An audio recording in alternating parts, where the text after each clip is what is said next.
Everyone, ಇದು Saturday ಲಾಗು. Sunday function ಇತ್ತು ಅಂತ ನಾವು ಸ್ಯಾಟರ್ಡೇನೇ ಊರಿಗೆ ಹೋಗ್ಬೇಕಾಗಿತ್ತು. ತಿಂಡಿ ಎಲ್ಲ ಬೇಗ ಬೇಗ ಮಾಡಿಕೊಂಡು ಗಿಡಗಳಿಗೆಲ್ಲ ನೀರು ಹಾಕಿ ಹೊರಟ್ವಿ. ಯಾವಾಗಲೂ ನಾವು ಸ್ಯಾಟರ್ಡೆ ಊರಿಗೆ ಹೋಗ್ಬೇಕಿದ್ರೆ ಆಫ್ಟರ್ನೂನ್ ಅಥವಾ ಸಂಜೆ ಹೊರಡ್ತಿದ್ವಿ. ಇವತ್ತು ಮಾರ್ನಿಂಗೇ ಬೇಗ ಹೊರಟ್ವಿ. ಹಾಗಾಗಿ ಈಗ ಹೋಗೋ ದಾರಿಲೇ ಪಂಚಮುಖಿ ಆಂಜನೇಯ ಟೆಂಪಲ್ ಇದೆಯಲ್ಲ, ಆ ದೇವಸ್ಥಾನಕ್ಕೆ ಹೋಗೋಣ ಅಂತ ಅಂದ್ಕೊಂಡು ಅಲ್ಲಿಗೆ ಹೊರಟ್ವಿ. ಟೆಂಪಲ್ ಬಂದು ಬ್ಯಾಂಗ್ಳೂರಿಂದ 70 ಕಿಲೋಮೀಟರ್ಸ್ ಇದೆ, ಮತ್ತು ಕುಣಿಗಲ್ನಿಂದ ಜಸ್ಟ್ 4 ಕಿಲೋಮೀಟರ್ ಇದೆ ಅಷ್ಟೇ. ಯುಗದಲ್ಲೇ ಅತಿ ದೊಡ್ಡ ಪಂಚಮುಖಿ ಆಂಜನೇಯ ಇದು. 161 ಅಡಿ ಇದೆ. ಮತ್ತು ಇದನ್ನು ಸಿಮೆಂಟು ಮತ್ತು ಈ ಕಬ್ಬಿಣದ ರಾಡ್ ಇರುತ್ತಲ್ಲ, ಅದನ್ನು ಯೂಸ್ ಮಾಡ್ಕೊಂಡು ಮಾಡಿದ್ದಾರೆ.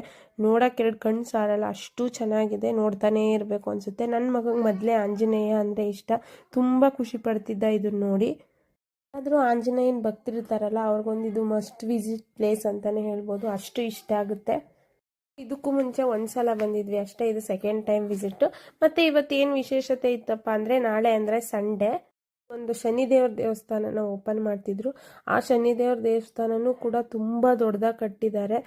ಇನಾಗ್ರೇಷನ್ ಇತ್ತು ಅಂತ ತುಂಬಾ ಚೆನ್ನಾಗಿ ಡೆಕೋರೇಷನ್ಸ್ ಎಲ್ಲ ಮಾಡ್ಕೋತಾ ಇದ್ರು.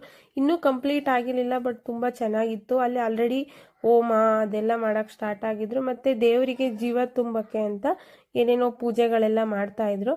ತುಂಬಾ ಚೆನ್ನಾಗಿ ಮಾಡಿದರು ಡೆಕೋರೇಷನ್ ಅಂತೂ ಅವಾಗ ಅನ್ನಿಸ್ತು ಒಳ್ಳೆ ದಿನನೇ ಬಂದಿದ್ದೀವಿ, ಎಲ್ಲ ದರ್ಶನ ಎಲ್ಲ ಸಿಕ್ತು ಅಂತ.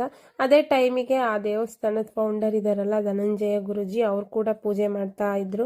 ಆ ಪೂಜೆ ಎಲ್ಲ ನೋಡಿಕೊಂಡು ಮುಗಿಸ್ಕೊಂಡು ನಾವು ಅಲ್ಲಿಂದ ಶನಿದೇವ್ರ ಟೆಂಪಲ್ ಒಳಗಡೆ ಹೋದ್ವಿ.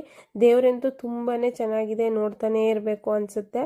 ಮತ್ತು ಅಲ್ಲೊಬ್ಬರು ಇದ್ದರು ಸ್ವಾಮೀಜಿ, ಅವರು ಸೇಮ್ ಈ ರಾಘವೇಂದ್ರ ಸ್ವಾಮಿ ಥರನೇ ಕಾಣಿಸ್ತಾ ಇದ್ರು. ಅವ್ರ ಫೋಟೋ ಒಂದು ತೊಗೊಂಡೆ. ನೋಡಿ, ಇದೇ ಪಂಚಮುಖಿ ಆಂಜನೇಯಂದು. ಇದಕ್ಕೇನೆ ಎಲ್ಲರೂ ಪೂಜೆ ಮಾಡೋದು. ಇಲ್ಲಿ ಶನಿದೇವ್ರ ದೇವಸ್ಥಾನ ಇವಾಗ ಹೊಸದಾಗಿ ಓಪನ್ ಮಾಡಿದ್ದಾರೆ ಅನ್ನಲ್ಲ, ಅದಂತೂ ತುಂಬಾ ದೊಡ್ಡದಾಗಿದೆ. ಈ ದೇವಸ್ಥಾನದಲ್ಲಿ ನಿಮಗೆ ಶನಿ ದೋಷ, ಶನಿ ಕಾಟ, ಅದಕ್ಕೆಲ್ಲ ಹೋಮ ಹವನ ಎಲ್ಲ ಮಾಡಿ ಪರಿಹಾರ ಮಾಡಿಕೊಡ್ತಾರೆ ಅಂತ ಹೇಳ್ತಾ ಇದ್ರು. ಇಲ್ಲಿ ತುಪ್ಪದ ದೀಪ ಹಚ್ಚಿನೂ ನೀವು ಹರಕೆ ಎಲ್ಲ ಮಾಡ್ಕೋಬೋದು ದೇವರಿಗೆ. ಇಲ್ಲಿ ದೇವ್ರದ್ದು ಸ್ಟ್ಯಾಚು ಇದೆಯಲ್ಲ, ದೊಡ್ಡ ವಿಗ್ರಹ, ಅದ್ರ ಪಕ್ಕಕ್ಕೂ ಹೋಗಕ್ಕೆ ಬಿಡ್ತಾರೆ. ಆದರೆ ಅಲ್ಲಿಗೆ ಒಂದು 10 ರೂಪೀಸ್ ಚಾರ್ಜ್ ಮಾಡ್ತಾರೆ ವಿಗ್ರಹದ ಪಕ್ಕಕ್ಕೆ ಹೋಗೋಕ್ಕೆ. ಟಿಕೆಟ್ ತೊಗೊಂಡು ಅಲ್ಲಿಗೆ ಹೋದರೆ ಫುಲ್ ಅದ್ರ ಪಕ್ಕ ಪಾದದ ಹತ್ರನೇ ಹೋಗ್ಬೋದು. ಇವತ್ತು ನಾನು ಹಾಕಿರೋ ಕುರ್ತಾ ಸೆಟ್ ಬಂದು ಮೀಶೋದಲ್ಲಿ ಪರ್ಚೇಸ್ ಮಾಡಿದ್ದು.